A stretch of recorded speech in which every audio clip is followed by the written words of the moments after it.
Hare Krishna, everybody. Welcome to the Bond of Love interview series on behalf of the North America Vaishnavi Ministry. My name is Prema Rupa Madhavi Devidasi. Today we have the honor to welcome Her Grace Lokadrsti Prabhu. Welcome, Lokadrsti Prabhu. Hare Krishna. Thank you so much for your time.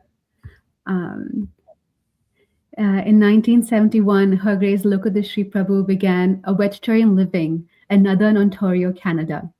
And by then, she was teaching Hatha Yoga.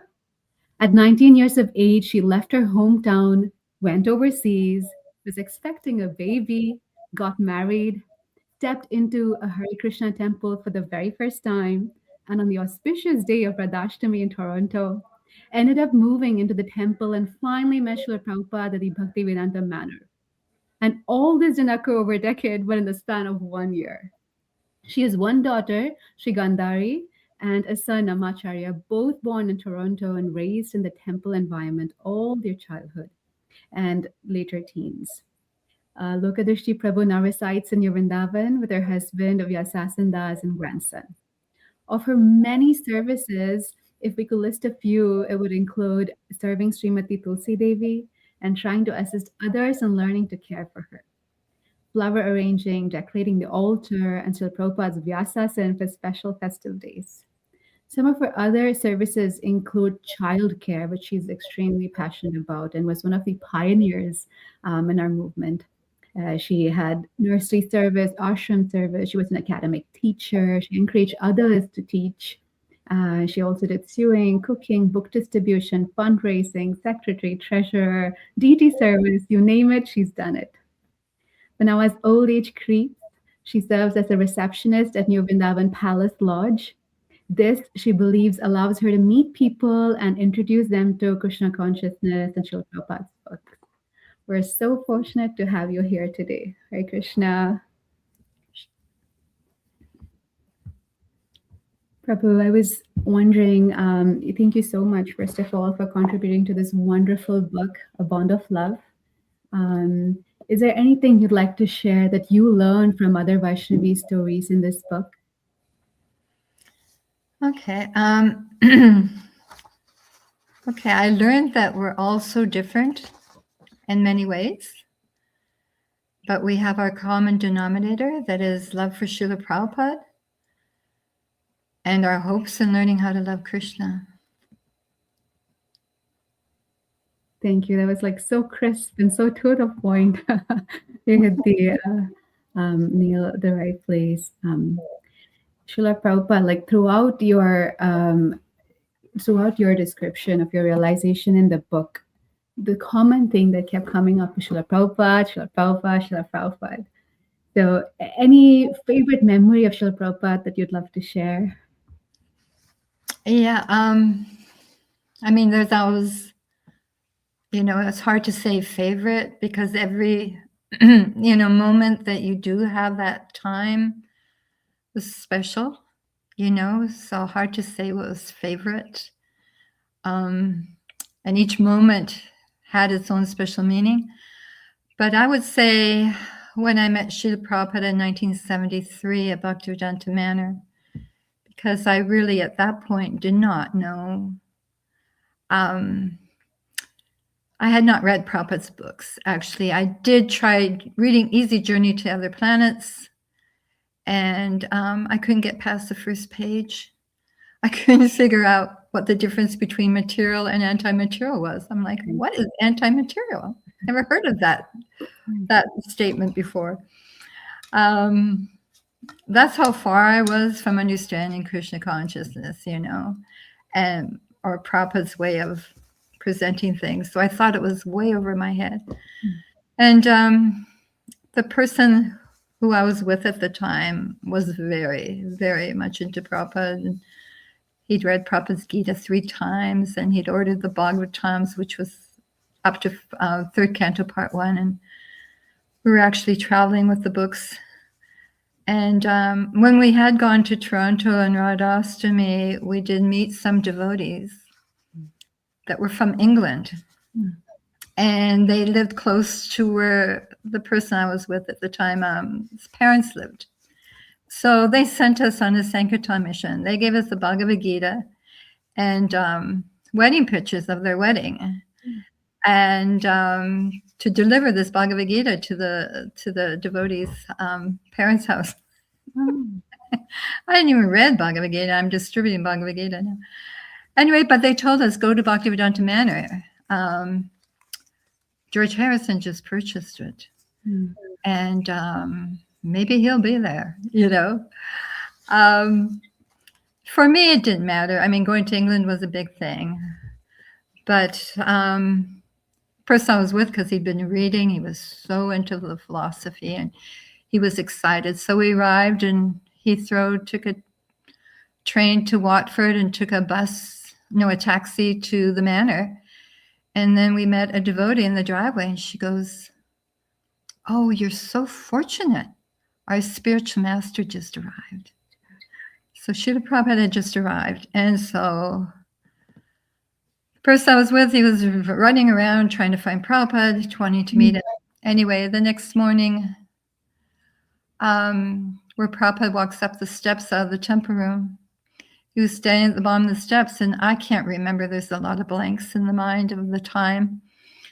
But I happened to be standing there. I didn't have sari on. I just had blue jeans, and we were on our way on a trip to Indonesia. And so Srila Prabhupada stopped, and he asked me, "What are your plans?" So I didn't realize how important that was until recently, 51 years later. And I realized that Srila Prabhupada changed my plans at that moment, because we weren't planning on joining the temple. We were on our way to Indonesia, going across country, going to France, going across Europe down to India, to Indonesia. And we never did that. We ended up going back to Toronto and joining the temple in Toronto. So it wasn't, like I said, till this year that it just sort of dawned on me that actually that question that Prabhupada said, "What are your plans?" He knew that I shouldn't be making that journey. He knew what was good for me. And, you know, my plans completely changed. We ended up in the temple in Toronto, and I basically never left.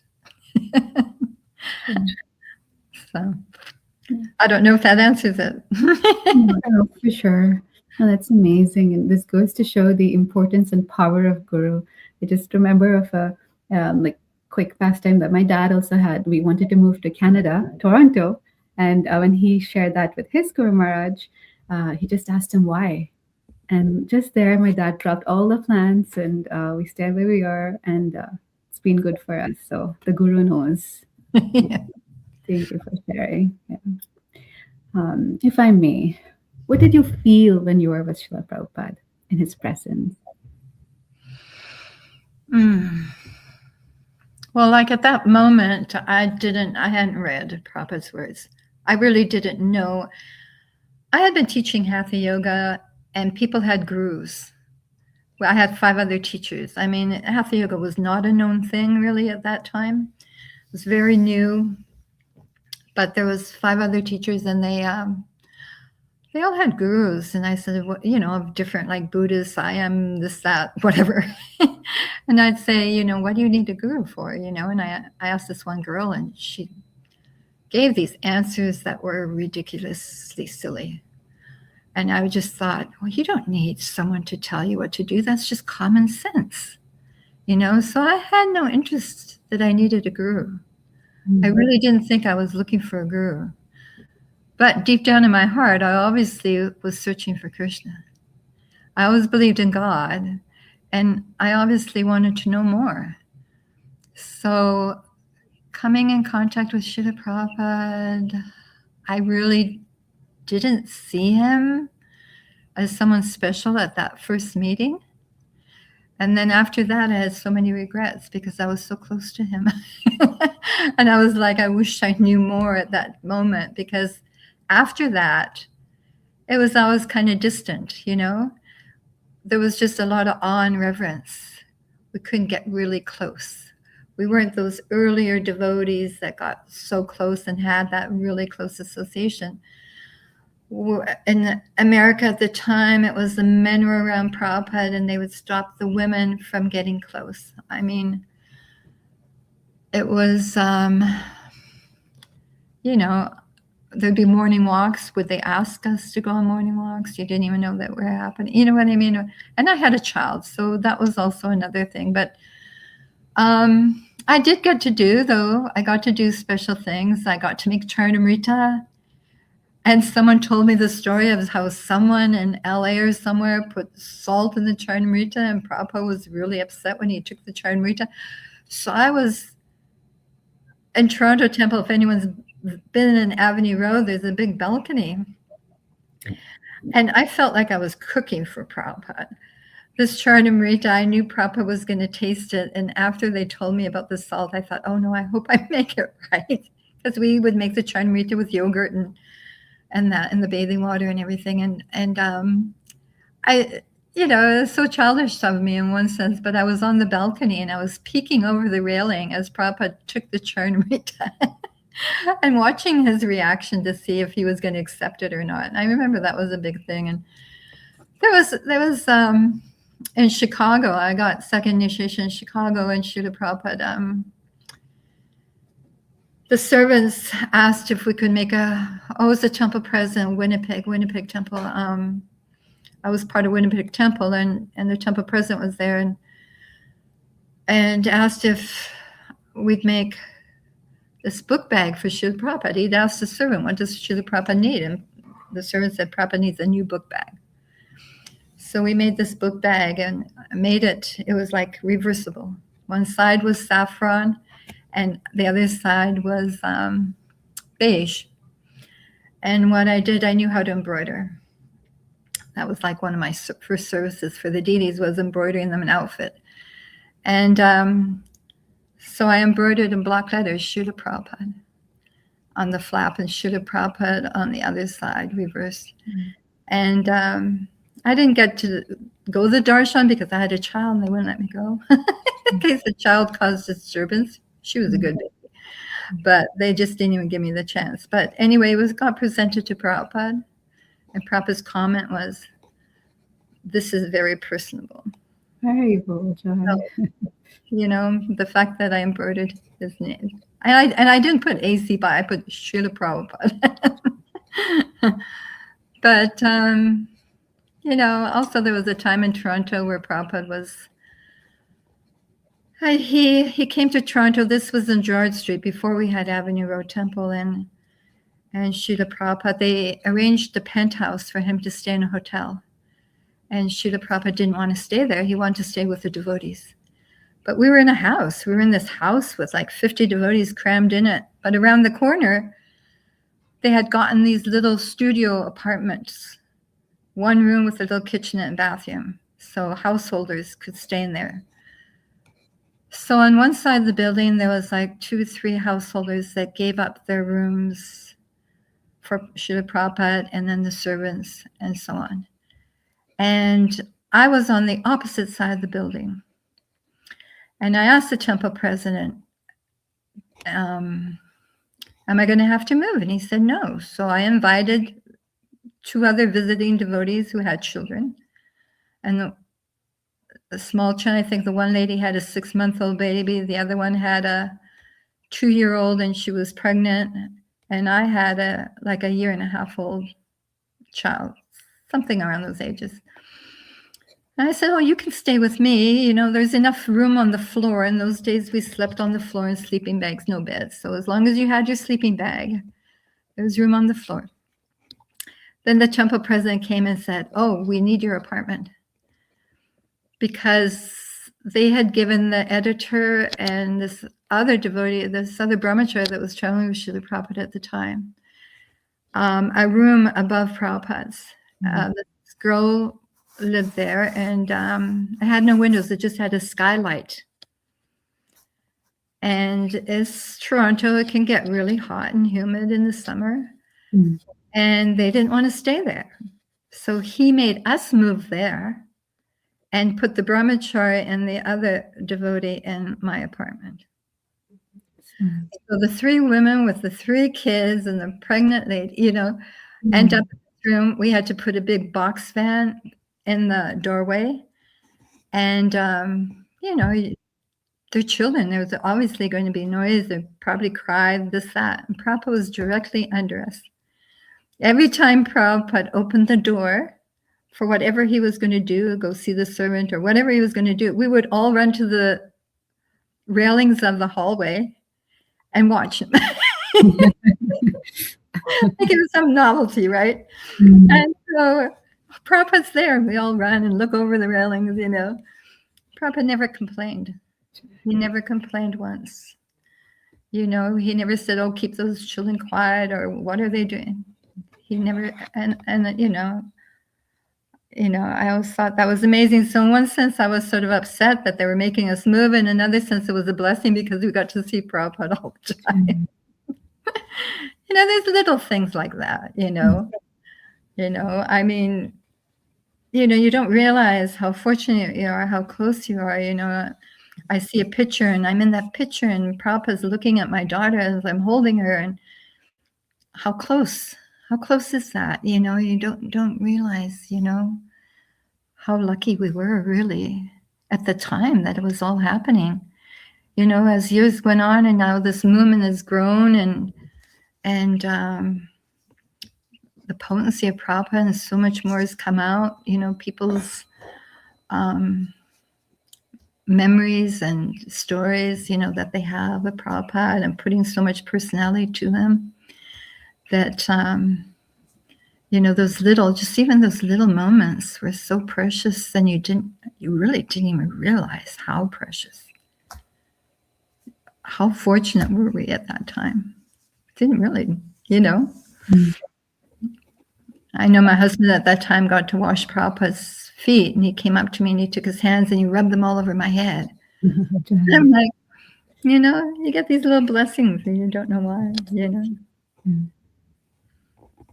Thank you so much for sharing. And I have so many points I want to discuss about, but this have such limited time.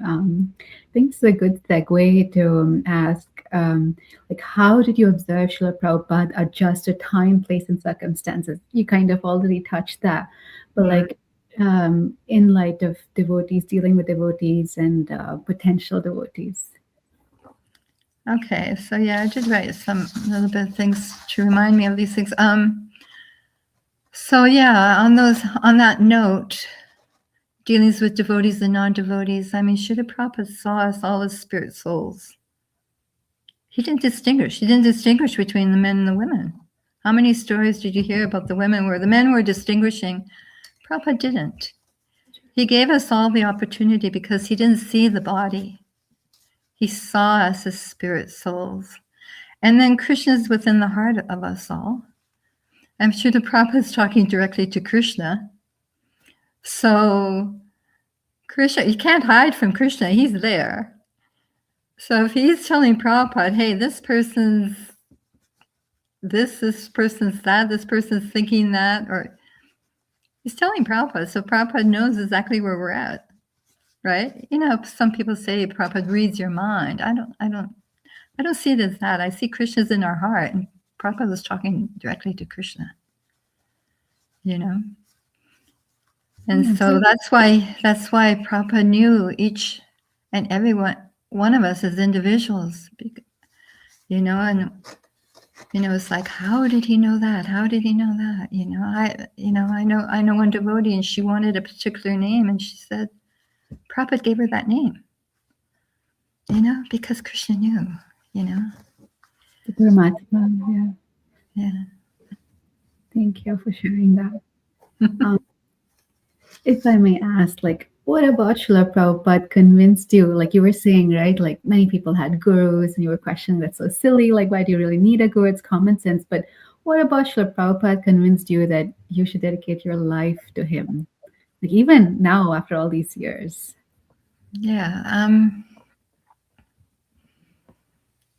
Well, like I said, I hadn't really read anything. It was the person that I was with at the time, and he basically, this is where I say Krishna knows what was in my heart, because I didn't. And I got put into a temple. I didn't want to be there. A lot of people, they were searching for this, that. I didn't think I was. And I got put into the temple. One of my first services was making an outfit for the deities. Because I had these blue jeans, every time there was a hole in it, I would embroider and a patch. So when I got to the temple, the devotee in charge, she saw that work that I did. So she came up to me with this white wool silk and says, "I want you to make an outfit for Radha Gopinath." I'm like, "Who's Radha Gopinath?" Radha Gopinath. So seeing that I was pregnant too, they gave me, it was a dangerous area, dangerous time. They had to have 24-hour deity watch. And so they gave me like an hour and a half in the morning, hour and a half in the afternoon to sit in the temple. And I'm like, what am I supposed to do if someone does something? They say scream. I go, I can't scream. But anyway, I did it. And when I asked her about this outfit, I said, what colors do you want me to do it? She goes, whatever you want. Which I was like, I don't know anything. So in that hour and a half deity watch, I read Krishna book, trying to find out what color Krishna liked and what color Radharani liked. And I found out Krishna wears a yellow dhoti. So I did him with yellow. And Radharani, I didn't say. So I read all Nectar Devotion. It doesn't say Nectar Devotion. So I did Radharani pink. But in the meantime, Krishna really knew what a rascal I was in one sense, and I needed purification. So I thought chanting was from the big bead to the small bead back to the big bead was one round. So I was chanting 32 rounds a day. I was chanting all these rounds and then reading. I mean, going to Mangal Artik, everyone went to the whole morning program. We all did. It didn't matter what the situation was. It didn't matter how many kids you had. If you were living in the temple, you went to Mangal Artik. And then the whole evening program, I had a full evening program, with Bhagavad Gita classes and everything. And everyone attended, So then Prabhupada called that transcendental sandwich. The morning program, evening program, and then your service in between. But I just went, and that comes back to the point of Srila Prabhupada's books. And I also had a very fortunate situation too, because I ended up with this devotee, Chintamani, and she was passing through Toronto. And she slept next to me. And she told me stories about Srila Prabhupada. And I had met Srila Prabhupada, but I didn't know anything about him, really.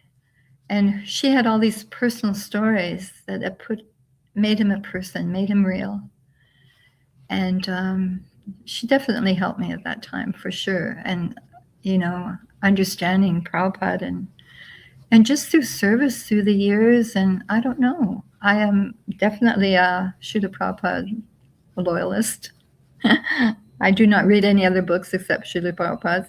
I do read, memories and people's, those books, that devotees write, about their memories of Prabhupada and stuff. But I'm very loyal to Prabhupada that way. And I really don't know why. And I really don't have any reason to want to change that, because, I felt he's given us so much, and I don't think anyone could give more than he has given. And, I was brought up Lutheran, and I always believed in God, but I know I did want to know more, And so, like I said, once again, Krishna's in the heart. He knows what your desire is, and he knew that I wanted to know more about who he was, and you have to go through the guru. And there's a nice story about these devotees, and if I can remember their name, Bhishmaka is her name, and her husband, oh my gosh, I can't think of it right now. But he was from Fiji, and he was in Canada, and he was supposed to be married to a woman, as the Indian marriages go, right? Arranged. He didn't want that. He went to Canada to become rich. He wanted to be rich, and he had a business. He was a bodybuilder, and he wanted to do his own business. And he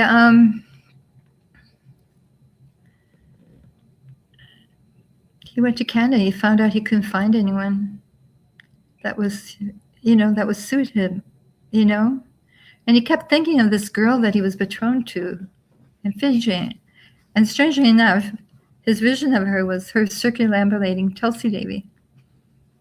That was the image he had in his head of her. So he finally decided, well, I think I'll go back and I'll just surrender. So he went and he got married to her and brought her back to Canada. Now, she was such a devotee, she said, I need to go to the temple. So he would bring her to the temple, but he was not interested. He accepted that Krishna was God, but he didn't need a guru.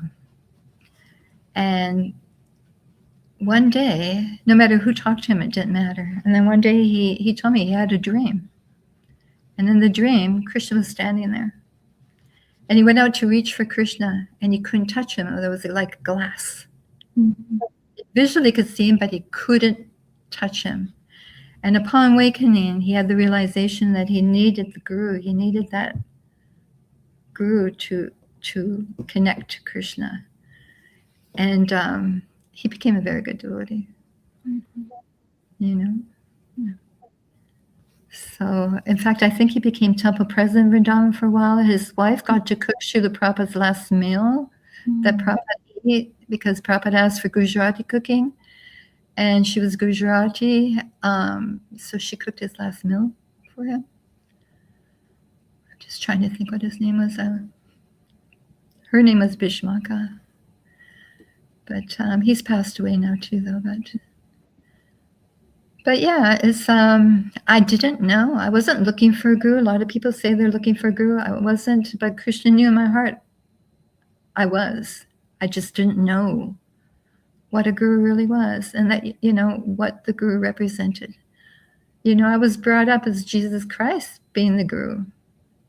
They don't say he's the guru, but that's what he was in Christianity. So that concept of needing someone to connect you to Krishna is definitely necessary. Yeah. And Krishna, tricked me. He engaged me in devotional service. He gave me service. He purified me, had me chanting so many rounds. For sure. It just was like a trick. But, once I read Prabhupada's books, and I couldn't argue with anything. Mm-hmm. Everything I read, I was in full acceptance, I thought. There's just so many answers to questions you don't even know you had. Right? Thank you for sharing. Prabhupada's books, more than even the physical presence, because physical presence was like awe and reverence and like, wow, yes, this is a great personality. But when you read the books, that was Prabhupada's real mission. When he landed in Butler, Pennsylvania, and he stayed at Sally Argwal's, because I met with her, and we talked for like an hour once. Mm-hmm. And she said Prabhupada's only mission was to sell these books. Sure. There was no vision of opening these temples and having disciples. No, she said it was all about his books. Mm. So that's important. I'm putting this band, it says, if you ever get money, print books. So yeah, it goes to say that his direct instructions of his guru. He would also say too, to the Sankirtan devotees too, is like, don't try to convince them on the street. Just try to sell a book. The book will convince them. Try. And Prabhupada also said, I didn't write these books, Krishna wrote them. So there's the energy within those books the books are worshipable. Worshipable as a deity. So you're special. Yeah. Thank you for sharing like so many wonderful points. But the point that hit me was like when you said, Shlop, you are a Prabhupada loyalist and you don't know why, and you're just, so attracted to Srila Prabhupada. his books, his writings, and I teared up. Our wonderful host, Rukmini Priya Prabhu, always says, "Oh, Prema Madhavi, she'll tear up at one point," and this was my point. And I was thinking that because you are so special, just like Srila Bhaktisiddhanta Saraswati Maharaj told, or Srila Prabhupada said that my guru has sent you all. So you've all come really to help us build this, movement to where it is. And thank you. Being such amazing examples. Yeah, why we don't know. Past life, whatever, we're all on this journey, right? Absolutely. Yeah. Some, and we come at different times. It's not like, okay, they came so much earlier. What's the chance? I mean, no, we're all at different times. And like Prabhupada said, you can make spiritual advancement, like, within a minute, it doesn't have to be a lifetime, or we could, as we are, we've taken many lifetimes, or we could do it in this life. It's up to us, really, on that grounds. Yep. 100%. Is there anything that you want to share with me? I said we also, as senior devotees, we also honor all the younger devotees too, because I'm a younger devotee to someone else, and so it goes on. We're all special in the sense that Krishna has shown his mercy on us. This is a very good segue to ask, do you believe, it is important that the next generation of devotees, not particularly Srila Prabhupada's disciples, but others, develop a personal relationship with Srila Prabhupada? And if yes, why and how? Well, yes, of course, of course, yes, everyone should. Prabhupada was special. Srila Prabhupada was special. I mean, in the terms of that he has his murti. His murti is in every temple in ISKCON. Yeah. There's a reason for that, because we're all connected to him. And, he said his books are the law books for the next 10,000 years. So his potency, his power of preaching and the mission, in line with Bhaktisiddhanta is what keeps us all bound together. You call the book Bond of Love. Our bond is Srila Prabhupada. Otherwise, we would all be so separate. This camp, that camp, because everybody has these different, ways of getting their, guidance and everything. But what actually bonds us is Srila Prabhupada as a whole society, right? Absolutely. So that is what I have to say, I think.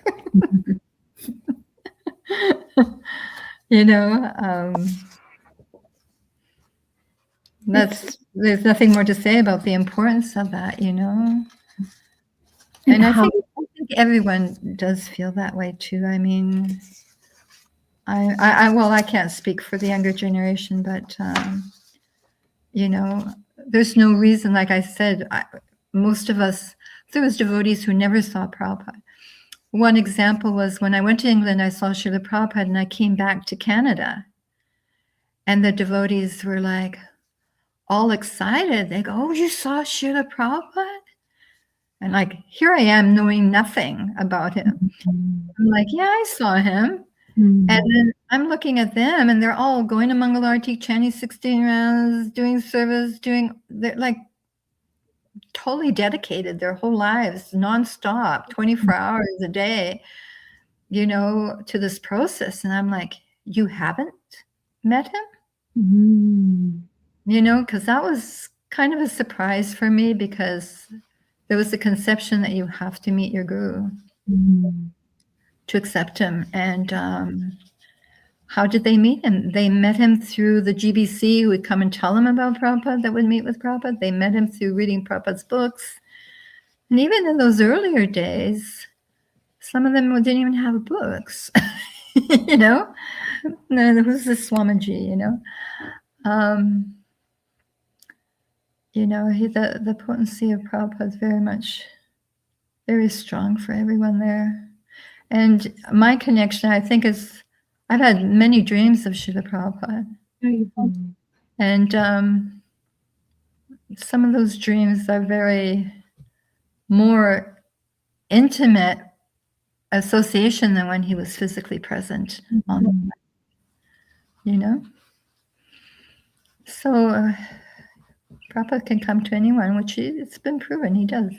So, is there anything in particular that you're grateful to Srila Prabhupada for? Grateful.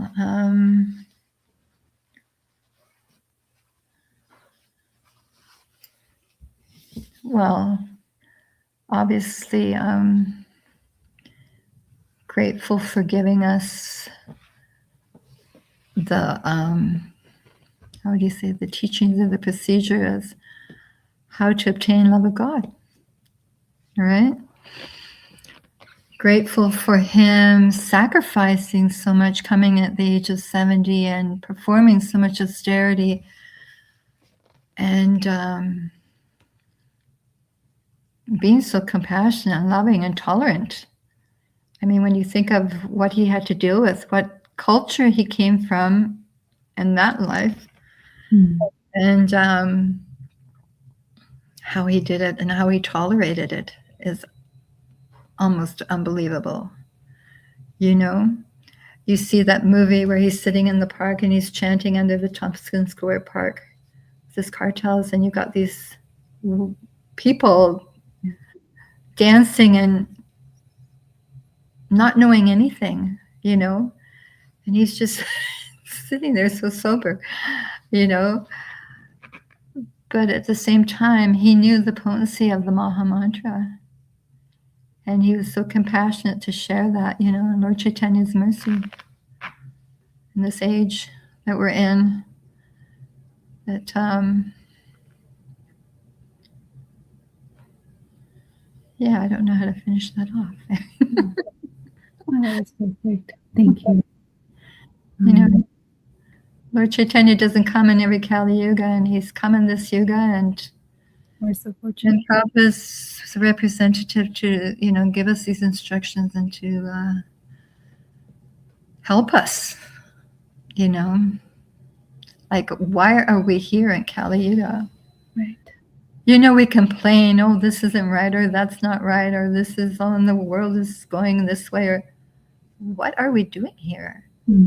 Kali Yuga, we should have gone a long time ago. Still here in Kali Yuga, so how great are we? But we still, somehow or other, by the mercy, Srila Prabhupada, Lord Chaitanya, Krishna, he sees in our heart that we want to get out, and he sent his representative. Speaking of that, like Srila Prabhupada left, how do you feel your relationship with Srila Prabhupada has deepened over the years since his departure from this world? I guess just appreciating more and more every day the difficulty he went through, trying to, put this message across. And it wasn't easy, bunch of rebellious children, thinking we know better. We don't want to hear from our Father.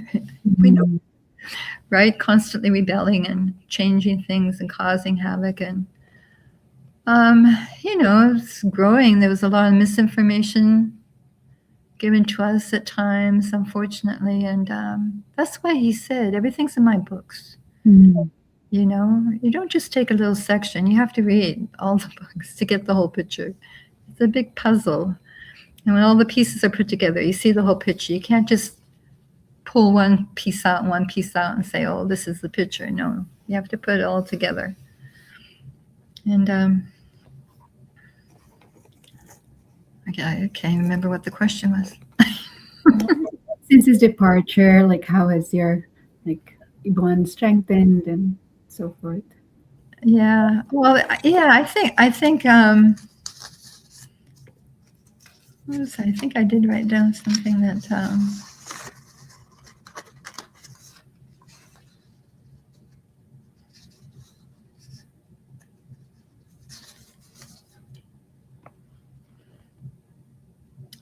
Yeah. I don't know what I was thinking. I kind of lost my train of thought.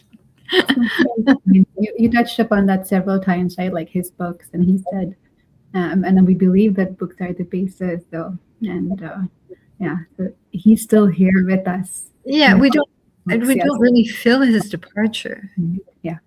You know, it's like I said, more so for the devotees who were personally with him at the time, close those early days, because they had that personal, physical, connection and instructions. But the year that I joined in '73 was already distant. You couldn't get near you. We were going through our GBCs, our sannyasis. The faith was there through his books, and I don't know. I just, yeah. We've already sort of talked about that, and yeah, absolutely, yeah. He's there. He's there in his Murti form. And Deity's non different.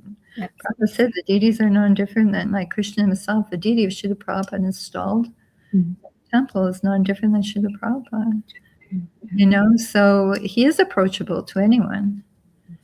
If we see him as just, marble or resin or whatever the deity's made out of, then yes, you're not going to have a connection. But if we see the Murti of Srila Prabhupada as Srila Prabhupada sitting there, anyone can have a connection with Srila Prabhupada, Yeah.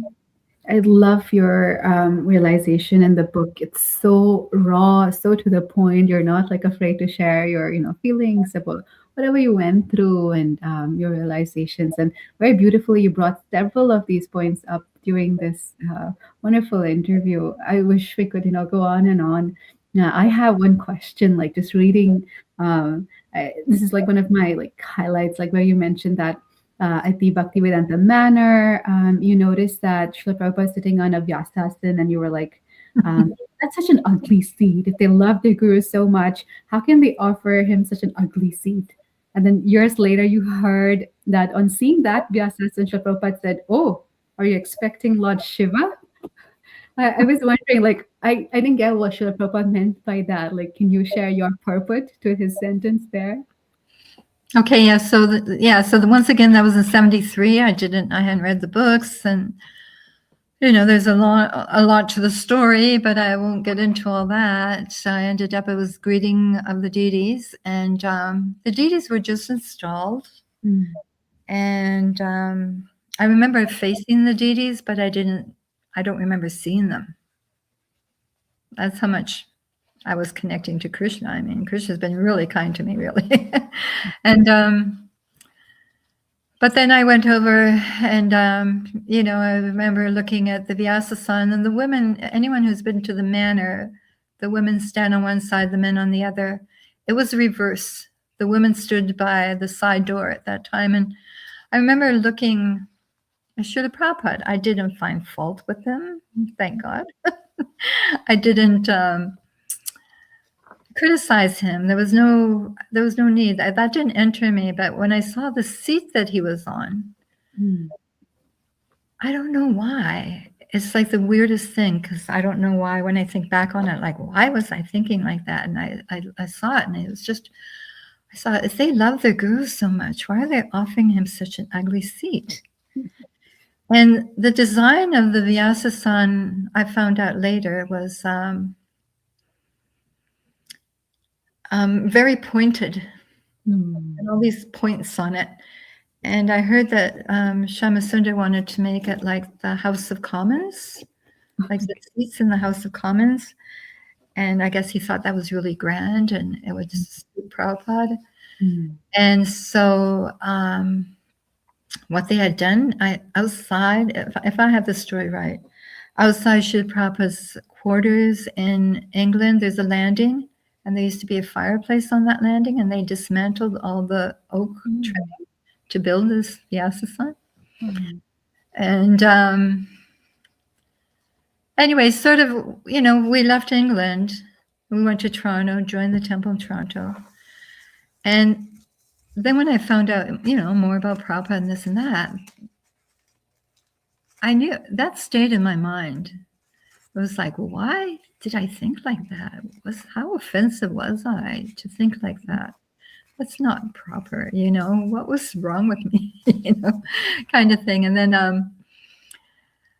then about, it was 5-6 years later, we moved back to England, and they had pictures outside Prabhupada's rooms with little captions of things that Prabhupada said. And there was that Vyasasan. And underneath that picture, there was that caption, "Oh, are you expecting Lord Shiva?" Because it was all so pointed. Right? I look back, I see pictures now, but I look back on it and I think it wasn't that bad. But I don't know, for some reason. And then the weirdest thing is I ended up, my service, not that someone gave to me, but I ended up, to glorify Prabhupada, to emphasize Prabhupada, I ended up decorating the Vyasasans, and it's like Vyasa Puja days or disappearance days, and just trying to do something nice. And I did in South Africa, and I did in England, and I did in Vrindaban, and so that became like an ongoing service for me. And then I ended up telling the story at the 50th anniversary of Bhaktivedanta Manor. And then I sort of concluded it with the fact that, years later, I got remarried. Yeah, exactly. I married a devotee named Vyasasan. Full circle. Something running in my life here is Vyasasan. So I,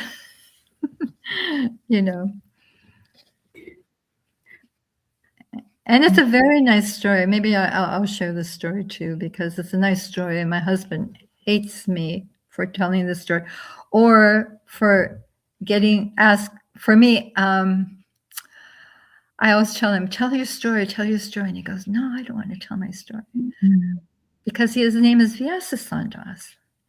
And so he was at Rath Yatra in 1975, I think, 75, 76, maybe it was 76.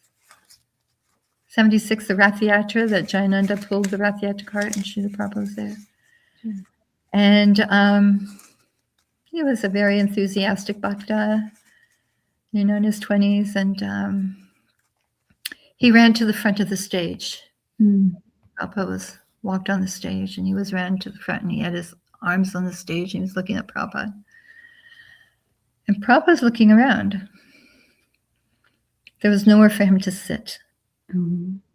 So in my husband's mind, he thought, oh my God, my guru has nowhere to sit. What am I going to do? And he said, Prabhupada looked right at him. And he thought, he needs somewhere to sit. What can I do?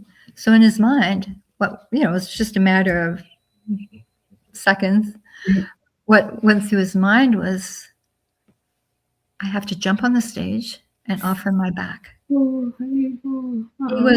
His hands were on the stage, and he was just about to lift himself up and jump on that stage and get on his hands and knees so Prabhupada could sit on his back. But he said, luckily, someone brings the Vyasasan on the stage. I didn't have to do that. I would have made such a fool of me, and then his thoughts were, oh my God, I would have made such a fool out of myself, right? The next day, he got initiated, Vyasasan Das. The guru knows. That's once again, as when we started. Yeah. Krishna's in the heart. Krishna knows what's in our heart. Right. Prabhupada's talking to Krishna, and Krishna's telling him. Yeah. That's what this boy wanted to do, And that's how he got the name Vyasasan Das. Somebody told him, that's not a name.